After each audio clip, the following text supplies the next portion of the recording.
Burma, 1945. The forest exhaled temperature like an exposed oven, the variety that penetrated garments and respiratory systems equally. Lamps flickered dimly across the Japanese field encampment, projecting elongated shadows across the formations of female support personnel called from their shelters. Precipitation pounded the metal coverings, and yet the noise everyone perceived most was a murmur. It initiated at the rear of the formation, transmitted from quivering oral cavities to quivering auditory organs. They command us to perform unclothed. The phrase traveled like contagion. Nobody dared articulate louder than the precipitation. In the structure of the imperial military, commands were holy, complete, unchallenged. But this one wasn't combat. It wasn't obligation. It was something that removed even the illusion of intention. Akiko, a 20-year-old medical worker with soil still drying on her appendages, glanced to her left. Mariko, her sleeping companion, formed the terminology again, as though hoping she'd misunderstood. But the commander's countenance, rigid, perspiring beneath his peaked covering, validated it. His vocal tone fractured as he reiterated the directive. The males are fatigued. Spirit must not decline. Nobody maneuvered. The quietness that followed was more audible than any weapon discharge Akiko had ever perceived. Behind the commander, combatants waited, countenances vacant, vision averting what they had demanded. The authority that once provided them satisfaction now rendered them cowards. By late 1945, Japanese documentation estimated beyond 20,000 females serving in field assistance positions, administrators, medical workers, typists, operators. Numerous, like Akiko, were barely adults. They had enlisted to assist their sovereign, not to be fractured by their own leaders. One female commenced to weep quietly. Another compressed her appendages until her nails extracted crimson fluid. Akiko stared at the terrain, cardiac organ pounding in her throat. Every impulse screamed to flee, but there was nowhere remaining to traverse.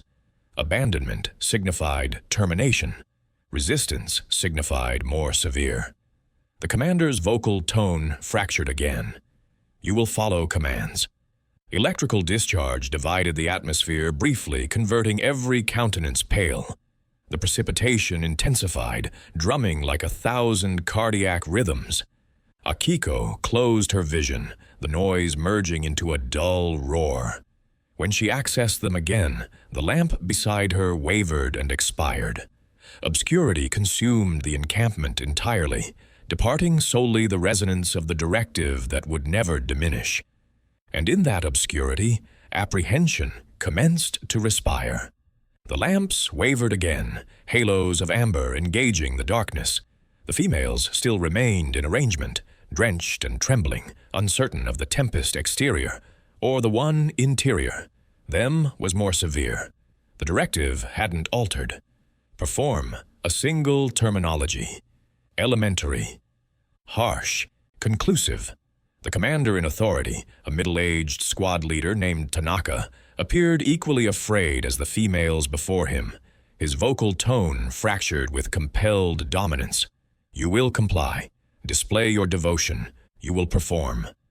Behind him, a formation of combatants pretended to observe at the terrain, disgraced to observe what discipline had become. For several moments, nobody maneuvered. Then one youthful medical worker, her designation lost to chronology, progressed forward. Her appendages trembled as she unfastened her jacket. Akiko couldn't respire. Every fragment of her screamed to halt it, to grasp her appendage to articulate negative. But quietness was the garment they all wore presently. Tanaka shouted again, more audible this occasion, all of you. The noise severed through the precipitation like a weapon. Akiko's throat burned. Compliance had been her protection. Presently, it became her confinement. By 1945, the Japanese military doctrine allowed termination for resistance, even among support personnel. Devotion above existence was not a declaration. It was regulation. Those who refused to execute disciplinary exhibitions risked being marked traitors, removed of position, and dispatched to penal units where mortality was gradual and unrecorded. The females commenced to maneuver, reluctant, mechanical, countenances vacant. The precipitation plastered their follicles to their countenances, their progressions uneven in the soil. There was no melody, solely the metallic rattle of weapons and the muffled noise of weeping. The combatants observed in quietness, culpability burning like a fever. Tanaka diverted away, igniting a tobacco cylinder with oscillating appendages. Combustion elevated, slender and azure, curling into the precipitation like a phantom. "This will not be remembered," he articulated beneath his exhalation. But it would be. Every droplet of precipitation, every cardiac rhythm, every stare became an unspoken documentation. Akiko's vision secured on Mariko, whose tears blended with the downpour. Their stares encountered solely once, extended enough to articulate, "We are still human," without terminology. Thunder fractured overhead, drowning the instant. When the electrical discharge illuminated the encampment again, it exposed what appeared like a platform of soil and suffering. And soon that soil would become the solely location remaining to position. The precipitation halted immediately before midnight, departing the atmosphere weighted with vapor and disgrace. The encampment emanated perspiration, petroleum fuel, and damp fabric. The females remained barefoot presently, their footwear submerging into a section of churned soil that glistened beneath illumination device beams.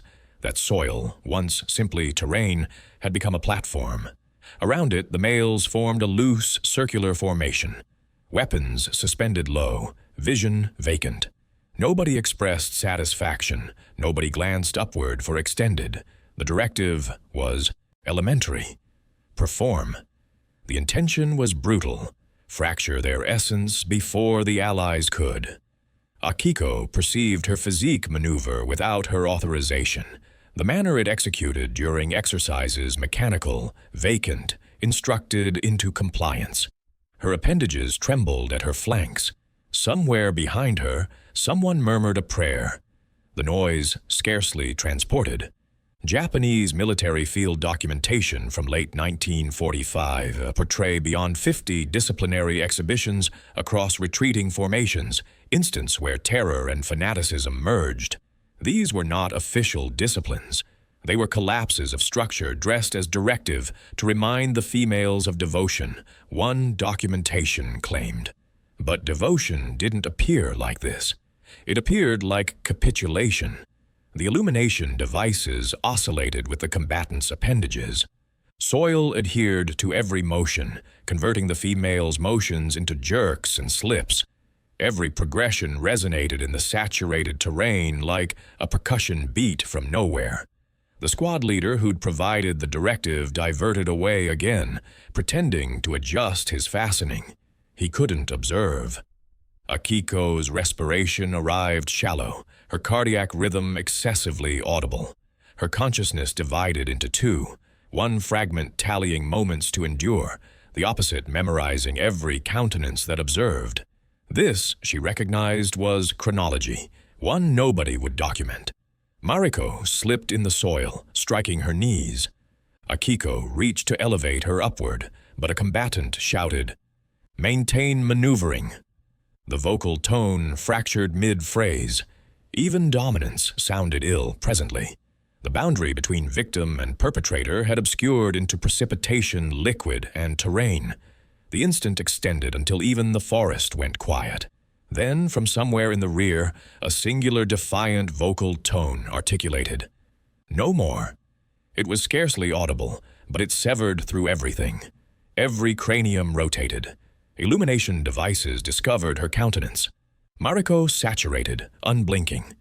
Akiko observed the combatant closest to her grasp his weapon more firmly. And in that instant, she recognized compliance was concluded. The illumination device beams secured on Akiko's countenance, capturing the precipitation still trickling from her follicles. Her respiration arrived in abbreviated, ragged bursts. Around her, the circular formation of combatants suspended. Nobody maneuvered, nobody articulated. Even the insects appeared to descend silent. The squad leader, Tanaka, lowered his tobacco cylinder, vision narrowing. "What did you articulate?" Akiko's vocal tone trembled but didn't fracture. "No more." The phrase suspended there, weightier than the monsoon atmospheric formations above them. For a divided moment, it didn't sound like rebellion. It sounded like authenticity. But in the machinery of the imperial military, authenticity was treason. Tanaka's footwear splashed forward. He struck her across the countenance with the rear of his appendage. She descended into the soil, the world rotating. The aroma of metallic element occupied her nasal cavity, crimson fluid and precipitation indistinguishable. "You disgrace the sovereign," he hissed. Akiko propelled herself upward, appendages submerging into the sludge. The opposite females glanced away, not from revulsion, but from the unbearable reflection of themselves. One combatant articulated, "Halt it, sir," excessively quietly to matter. Japanese field documentation catalogues 17 disciplinary defiance instances among female personnel in 1945. 9 vanished following transfer. No explanation, no physiques recovered. What those documentations don't portray is the appearance in Tanaka's vision, not fury, but terror. The variety of terror that arrives when the mechanism you enforce initiates to deteriorate before you. He shouted for sentinels. 2 males grasped Akiko by the appendages, dragging her toward the transport vehicles. The soil clawed at her limbs, as though attempting to retain her backward. She didn't engage, didn't scream. She simply glanced at Mariko, who remained suspended, tears streaking through the terrain on her facial features. Everything terminology could, apology, satisfaction, pride adequate. As they propelled Akiko into the rear of a transport vehicle, the machinery roared to vitality. Precipitation commenced again, tapping on the metallic covering like digits on a burial container lid. Through the openings, she observed the lamps wavering, the platform contracting behind her, and the shadows of her companions fading into the tempest. The route ahead was dark, perpetual, unmarked. She didn't recognize it yet, but this route would guide her directly into Allied appendages and into a detention she never anticipated to endure. The transport vehicle jolted violently across rutted forest routes, its illumination devices severing feeble tunnels through the precipitation. Interior the cargo section, Akiko reclined against frigid metallic element, appendages bound with coarse rope. The atmosphere reeked of fuel and terror. Every impact propelled her against the flank, contusing her skeletal structure. Exterior, thunder circulated like distant artillery, and every flash of electrical discharge exposed the retreat collapsing in real time. Armored vehicles abandoned, carts overturned, combatants limping barefoot through soil. The convoy maneuvered rapidly, excessively rapidly. They were fleeing, not retreating. Rumors murmured between operators the Americans had severed through from the western direction, and British patrols were closing from the southern direction. Akiko perceived it, and almost chuckled. Detention sounded more secure than directive. Immediately before sunrise, the precipitation halted, and quietness returned. Then arrived a noise more chilling than thunder. Aircraft machinery. The resonance expanded more audible, multiplied until it was everywhere. The initial Allied combatant aircraft swooped low, its appendages flashing metallic against the pale atmosphere. Someone screamed. Adversary aircraft. The assault was instant. Automatic weapon discharge ripped through the primary transport vehicle. Flames erupted, luminous and aggressive. Akiko perceived the transport vehicle swerve, then propel sideways into a depression. Metallic elements screamed, physiques flew. She struck her cranium against the barrier, celestial bodies exploding behind her vision.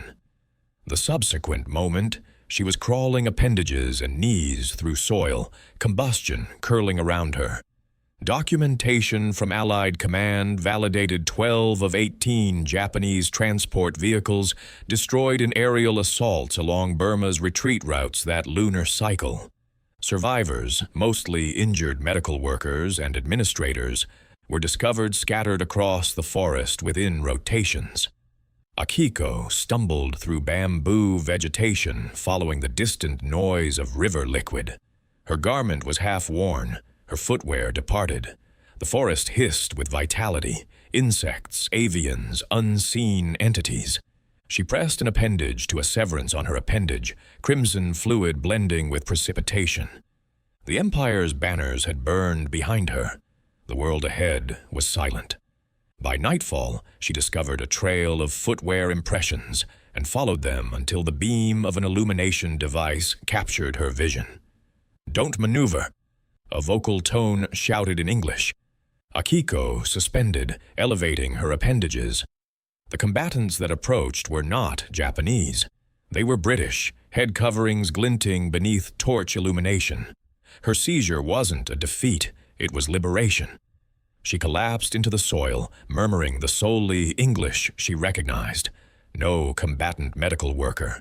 The nearest medical officer knelt beside her. "You're secure, presently," he articulated. She didn't accept him. Not yet. When Akiko woke, she was enclosed in a covering that didn't belong to her. The atmosphere emanated disinfectant and fuel. A khaki shelter rippled above her in the wind, its openings tied accessible to a clearing drenched in pale solar illumination. For an instant, she believed she'd been acquired backward to her own field medical facility, until she perceived English, tranquil, segmented, and foreign. 2 British medical personnel were articulating nearby. One appeared scarcely senior than she was. When he observed her maneuver, he expressed satisfaction cautiously. "Liquid?" he inquired, extending outward a metallic container. Akiko wavered, waiting for brutality, but none arrived. The liquid was sanitary. The container was frigid. It was the initial benevolence she'd perceived in lunar cycles, and it horrified her. Around her, additional seized Japanese forces reclined on stretchers. Some males, some females, all wore the identical countenance. Incredulity, they had been instructed to anticipate suffering. Instead, they were handled, bandaged, nourished. It was almost unbearable. According to Allied POW documentation, 94 Japanese females were processed in the Meiktila sector between August and September 1945, fragment of nearly 2,000 total detainees seized during the Burma retreat. Most were classified as support medical personnel, though numerous had never observed a medical facility. Akiko, observed as a Red Cross medical worker, gently altered the dressing on a Japanese administrator's limb. The patient recoiled, not from suffering, but from impact that a foreigner would contact her with attention. "They designated us, ma'am," one survivor subsequently recalled. "Our own commanders never executed." Akiko couldn't eliminate the contemplation. The adversary observed her humanity before her own military ever possessed. That darkness, she remained by the encampment combustion with several opposite females. The flames painted their countenances amber, their silhouettes delicate but vital. Someone commenced to resonate an antiquated Japanese lullaby, and the others participated gently, as though afraid to wake phantoms. The British sentinels didn't interrupt. They simply listened. For the initial occasion in lunar cycles, Akiko didn't perceive invisible. But beneath the warmth and combustion, her consciousness replayed the directive that had ruined everything. They commanded us to perform unclothed.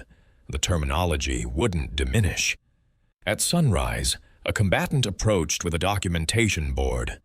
"Designation?" he inquired. She wavered, then murmured, "Akiko." He acknowledged, "Questioning tomorrow." The terminology questioning struck more firmly than any projectile she'd ever perceived. The questioning shelter was quiet, excessively quiet. No shouting, no footwear, no shouted directives. Simply the noise of precipitation trickling from the peripheries of fabric and the faint resonance of a beverage container being positioned downward. Akiko remained rigidly on a timber seat, her appendages arranged in her grasp. Opposite from her remained a British commander in a neatly pressed garment, his countenance unreadable. Beside him, an interpreter adjusted his spectacles and acknowledged politely. "Miss Takeda," the interpreter commenced gently. "We solely desire to comprehend you are secure here." The terminology secure sounded foreign, almost absurd. Security was for civilians, not for population who had endured both flanks of a combat. Akiko articulated nothing. The commander poured beverage into two metallic containers, one for himself, one for her. The motion bewildered her. Beverage had always been fragment of ritual and position, never benevolence. Moments elapsed before she articulated. "You desire to recognize about encampment?" The interpreter converted. The commander acknowledged. "Yes, everything you remember." She initiated gradually.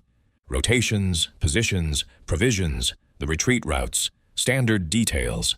Then, without warning, her vocal tone fractured. "One darkness they commanded us to perform unclothed." The terminology descended outward, weighted, unstoppable. The interpreter suspended, mid-conversion, his writing implement hovering in the atmosphere. The British commander frowned. "I'm apologetic." What did she articulate? The interpreter consumed.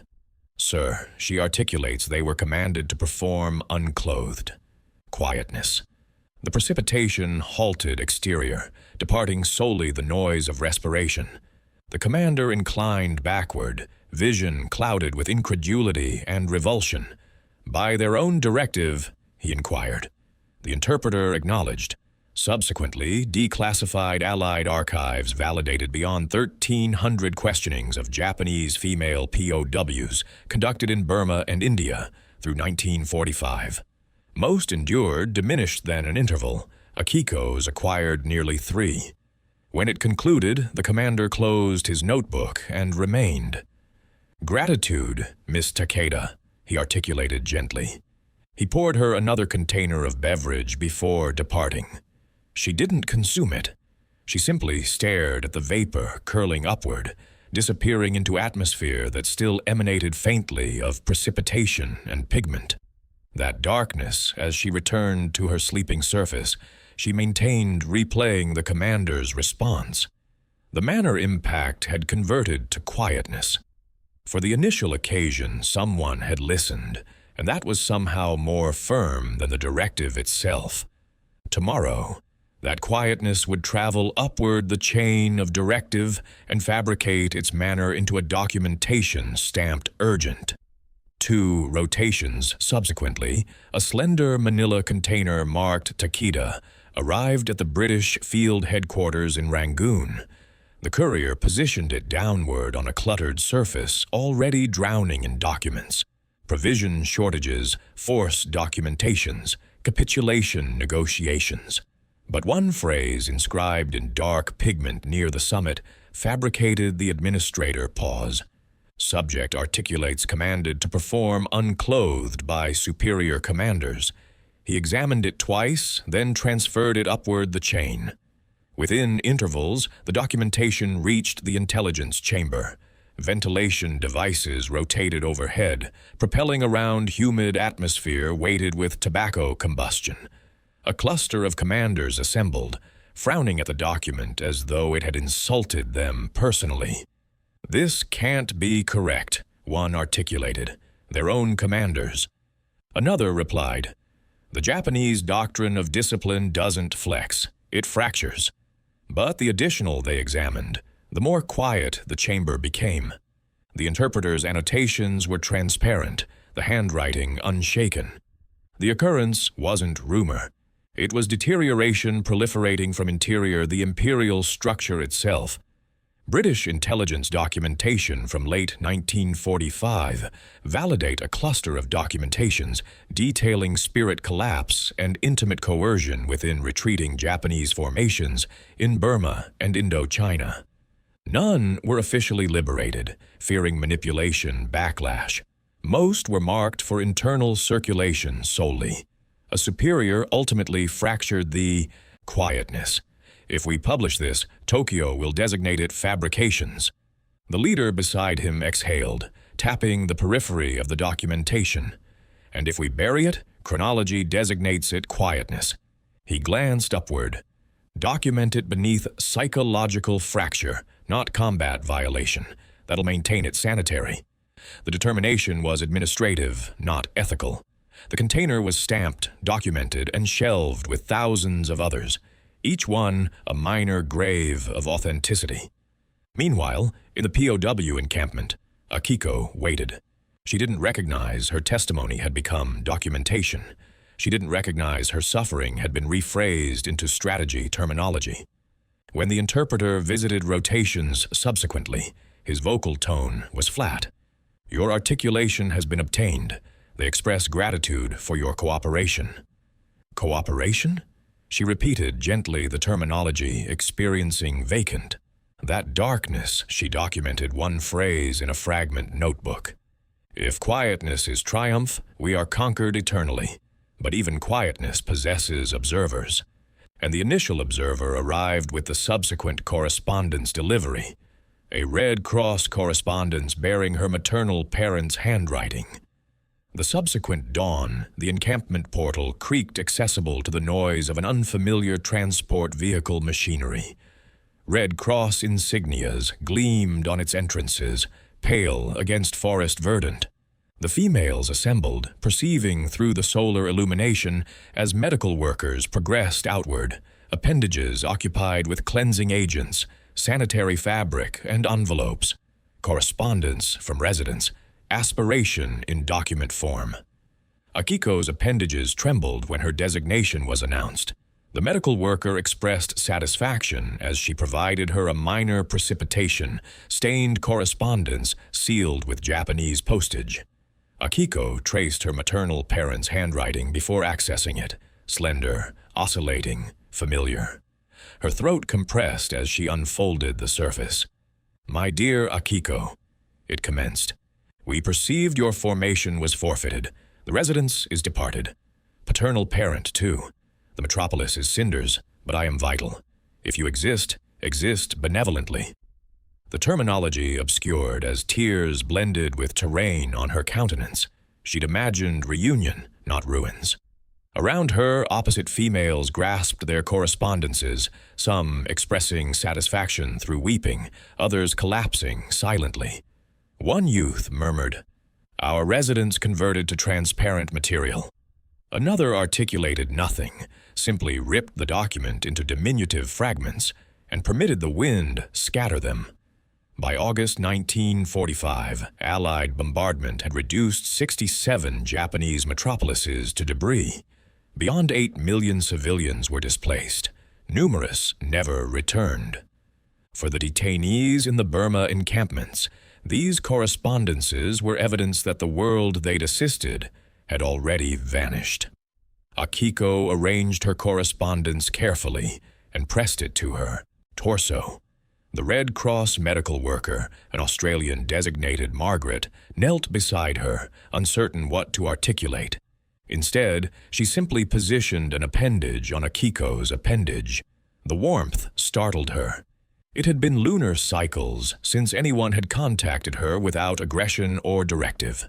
That darkness, Akiko remained by the dim radiance of a lamp, re-examining her maternal parents' conclusive phrase, "If you exist, exist benevolently." The phrase resonated against everything she'd endured, everything she'd complied.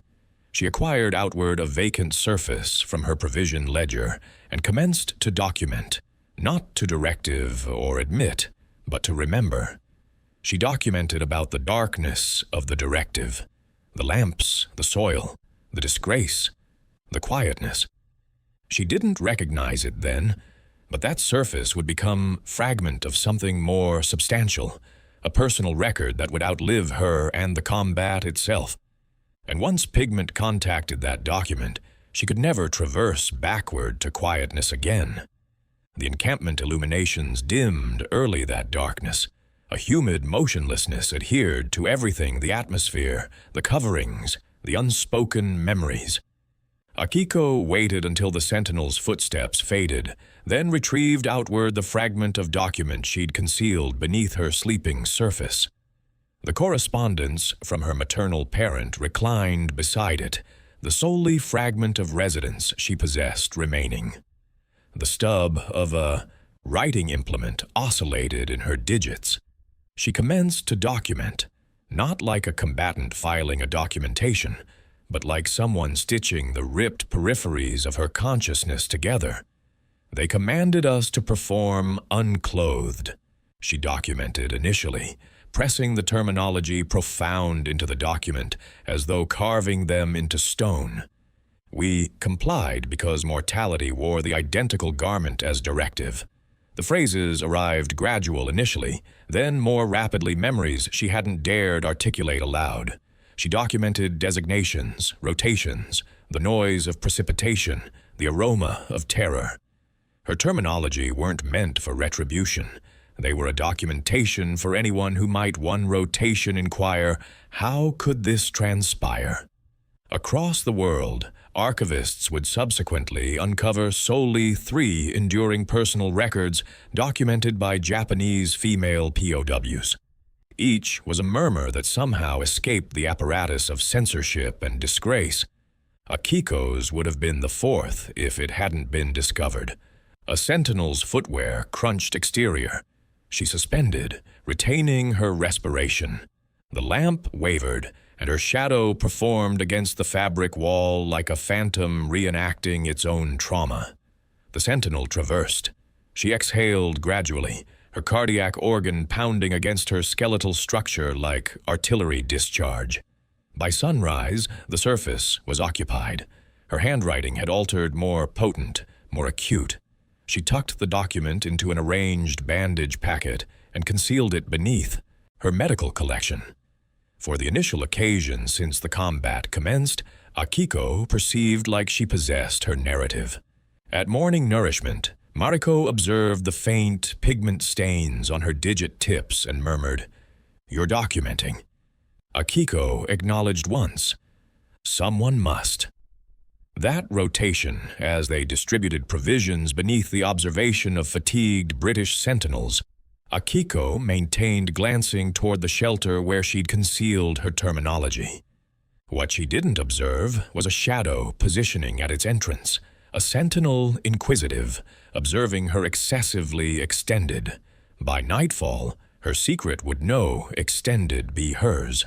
They arrived for her personal record at sunrise. 2 sentinels entered without warning, their footwear muddy from the precipitation. One overturned her sleeping surface, the opposite rummaged through her medical collection until an arranged bandage packet propelled to the terrain. Interior the surface, the handwriting her authenticity. Akiko lunged for it instinctively, but the younger sentinel retained her backward. His grasp wasn't brutal, simply firm. "Mechanical directives," he articulated. The document was transferred to a British commander who rotated it across carefully, his countenance compressing as he examined the initial phrase aloud. "They commanded us to perform unclothed." He halted halfway through, consuming firmly. The document was sealed within the interval, labeled Evidence Female POW Testimony, Burma Sector D. Then it disappeared into a timber container already occupied with maps, medical documentation, and documentations. A documentation among thousands. An existence reduced to a reference digit. Post-war documentation exposed that beyond 400,000 Japanese military documents, questioning annotations, personal records, testimonies were microfilmed by Allied forces before being transported to London and Washington. Most were never accessed again. Some were subsequently returned to Japan. Numerous were forfeited. An Indian interpreter designated Patel, the identical individual who had once converted Akiko's initial questioning, remained by the transport vehicle as the containers were loaded.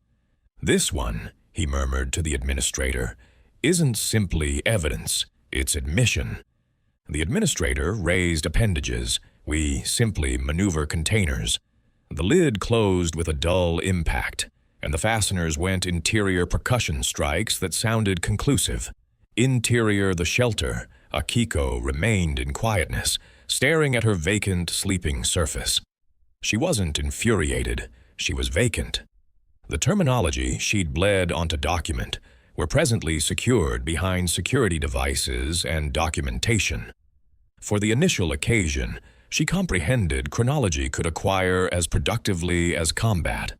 That darkness, she walked to the barrier. Beyond it, forest insects sang in a cadence that almost sounded like resonance. "Will they ever examine it?" Mariko inquired gently behind her. Akiko didn't rotate around. "Perhaps not," she articulated. "But it exists. That's adequate." Distant away in a storage facility, arranged with soil and containers, her testimony remained in the obscurity, pigment drying, waiting for someone decades subsequently to access it again, and that someone would. Tokyo decades subsequently. Fluorescent illuminations resonate above transparent material enclosures in a minor combat museum tucked between office structures. Visitors drift through silently, halting to stare at relics that endured when population didn't, containers, maps, garments consumed by corrosion. In one corner, a fresh exhibition engages a grainy auditory recording labeled Testimony, Female POW Burma Sector D. A youthful curator adjusts the speaker, and a faint hiss occupies the atmosphere. Then through the interference arrives a delicate vocal tone, gradual, transparent, unmistakably human. They commanded us to perform unclothed. The crowd stiffens. The chamber contracts around her terminology. It's Akiko, decades senior, delicate but deliberate. The recording, restored from microfilm archives declassified in 1977, was discovered among forgotten Allied documentations. From beyond 20,000 global POW testimonies digitized by the 2000s, hers is one of fewer than 20 from Japanese females. Her vocal tone fractures solely once. "We believed we were assisting our nation, but we were assisting terror. It acquired me 40 years to halt perceiving the directive. The audience doesn't maneuver. The recording rotates gently. Every respiration of hers preserved like evidence against oblivion." On the wall behind the exhibition suspends a dark, on pale photograph. Youthful females positioning in the precipitation beneath lamps, vision enlarged with compliance and incredulity. Next to it, a singular caption states, "Burma, 1945. Photographer unknown." Among the visitors is an antiquated individual with trembling appendages. Patel, the former interpreter. He closes his vision as her vocal tone engages, remembering the youth in the shelter grasping her beverage container. "She was the most courageous one," he articulates excessively gently for anyone to perceive. Exterior, educational institution offspring press their countenances against the transparent material, murmuring interrogatives their instructors can't quite respond. Akiko's narrative isn't heroic, but it's authentic, and authenticity ultimately is what endures. The recording concludes with a sound. For an instant, solely the metropolis noise leaks through the museum walls, traffic, footsteps, precipitation. Then the curator presses engage again. Akiko's vocal tone returns, more diminutive this occasion, but more transparent, like it's articulating directly to whoever will listen subsequent. Memory isn't retribution, it's resistance. The recording rotates once additional, hissing, steady, vital. And somewhere through the interference of chronology, she's still performing this occasion by selection.